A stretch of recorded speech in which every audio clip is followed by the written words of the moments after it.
नमस्कार श्रोते हो, श्री स्वामी समर्थ. संजीवनी स्वामी कृपेची भाग 1 या पुस्तकामधले आपण अनुभव पाहत आहोत. त्यातले आपले 31 अनुभव पूर्ण झालेले आहेत. आजची आपली अनुभूती आहे 32वी.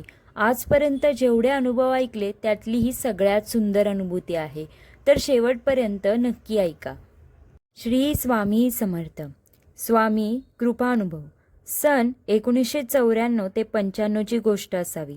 मंगळवार पेठेतील प्रताप गोगावले यांनी स्वामी भक्तीसाठी अक्कलकोट स्वामींच्या दर्शनासाठी सहल आयोजित केली होती. या सहलीत अनेक स्वामी भक्त सहभागी झाले होते.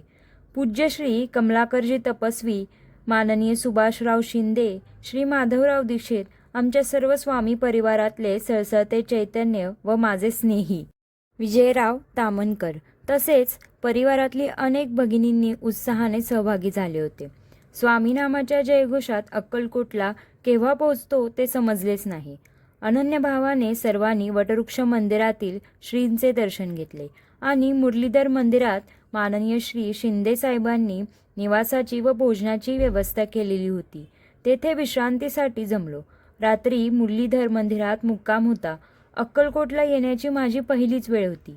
मला विजय तामणकरांनी सांगितले की गोपाळ लवकर झोप, पहाटे लवकर उठून आपण समाधी मंदिरात चोळप्पांच्या मठात अभिषेकाला जाऊ. स्वामींचे मनोभावे स्मरण करून मी झोपी गेलो. दुसऱ्या दिवशी पहाटे 5 वाजता स्वामी कृपेने जाग आली. अंघोळ करून लगेचच मी, विजय तामणकर, प्रताप गोगावले असे 3-4 जण समाधी मंदिरात पोहोचलो. विजयराव व प्रतापरावांनी रात्री सुधाकर पुजारींना अभिषेकाची तयारी करण्यास सांगून ठेवले होते. आम्ही सोहळे परिधान करून समाधी मंदिराच्या गाभाऱ्यात गेलो. सुधाकर पुजाऱ्यांनी अभिषेक करावयास सुरुवात केली. अंतरंगात भक्तीचे रोमांच उठले. समाधीवरून हात फिरवताना जणू समर्थांना अभ्यंग स्नानच घालत आहोत असा साक्षात्कार होऊ लागला.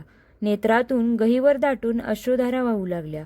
समर्थांना स्नान घालण्याची संधी मिळाली. मन आनंदाने भरून गेले. गाभाऱ्यातच वरच्या बाजूस स्वामींचा फोटो होता. त्यातील स्वामींना मी विनंती केली, स्वामी माझे घरी याल का? माझे मायबाप, भाऊ बहीण सगळे तुम्हीच आहात. मजवर तुम्ही कृपाछाया सदैव राहून द्या, असे मी मनातच म्हणत होतो. स्वामींच्या फोटोवर माझी नजर खेळ्याचे प्रतापरावांच्या लक्षात आल्यावर त्याने मला विचारले, स्वामी काय म्हणाले? मी लगेच त्यांना सांगितले, मी स्वामींना माझे घरी या असे म्हणालो व स्वामी मला म्हणाले, हो येतो की. त्यानंतर पुन्हा मुरलीधर मंदिरात आलो. यानंतर साधारण 2-3 आठवड्यानंतर माझ्या घरामागे असलेल्या औदुंब वृक्षाच्या जमिनीपासून 6 ते 7 फूट अंतरावरच्या पूर्व दिशेच्या खोबणीत वटवृक्षाचे छोटेसे रोप दिसू लागले. मला खूपच आनंद झाला. वटवृक्षाच्या रूपाने प्रत्यक्ष स्वामीच माझ्या घरी अवतरले. हे झाड माझ्या घराच्या पाठीमागे आहे. भिवू नको, मी तुझ्या पाठीशी आहे. हा जणू स्वामींनी मला आशीर्वाद दिला असे मला वाटले. स्वामींचा आशीर्वाद मिळून मी व माझे कुटुंब धन्य झालो. या स्वामींच्या प्रगटीकरणापासून स्वामी कृपेने ज्या ज्या इच्छा मी अथवा आमच्या घरात प्रगट केल्या गेल्या त्या त्या इच्छा स्वामींच्या कृपाप्रसादाने पूर्णच होत गेल्या. या घरात आता कोणतीच उणीव स्वामींनी ठेवलेली नाही. स्वामी महाराजांच्या चरणी माझे कोटी कोटी प्रणाम. स्वामींचे नित्यस्मरण हाच माझा जप. स्वामी नामानेच या देहाचे सार्थक व्हावे ही स्वामी चरणी विनम्र प्रार्थना. श्री स्वामी समर्थ. श्रोते हो, आजची अनुभूती मनाला किती मोहून टाकणारी होती ना. असं वाटलं स्वामी जणू कथेच्या स्वरूपात कृपादृष्टीच टाकत आहेत.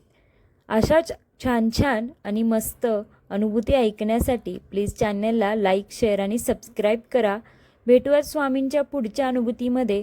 तोपर्यंत छान रहा, मस्त रहा.